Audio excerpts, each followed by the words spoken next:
Каква е тайната на древна Корея за кожа като порцеланова чаша от луксозно заведение? Добре дошли в BBC Secret Lab, място където разкриваме тайните на мама, баба и днес корейската скинкеър богиня. Знаете ли, че корейките използват оризова вода още от ерата на династията Чосон преди 600 години?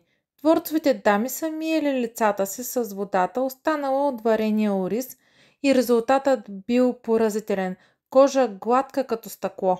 Оризовата вода съдържа витамини, антиоксиданти, аминокиселини, които изравняват тена, намаляват петната и придават онзи глас скин ефект, който всички искаме. Днес ви показвам как да си направите домашна корейска маска с оризова вода и оризови кори. Разбиваме един белтък и добавяме една кафяна чашка оризова вода. Използвайте органична оризова хартия и започваме.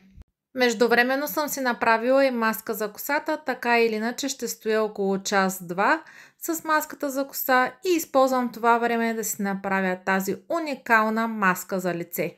Начупваме оризовите кори на малки парченца и потапяме в сместа от оризова вода и белтък. Така те се напояват със сместа, след което ще сложим върху лицето и ще постоим така минимум 30 минути.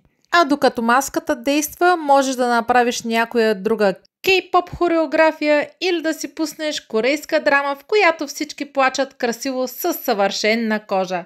Стоим с маската около 20-30 минути, след което отлепяме хартията и можем да втрием останалата вода в кожата, да постоиш още около 10 минути и глоу, блясъкът, за който дори луната ще ти завиди. И не забравяй, всичко това е с неща от кухнята, без скъпи кремове, маски и процедури. Ако ти хареса тази рецепта и искаш още тайни от BBC Secret Lab, абонирай се, натисни камбанката, за да не получиш бръчки до следващата разкрита тайна. Чао, красавици!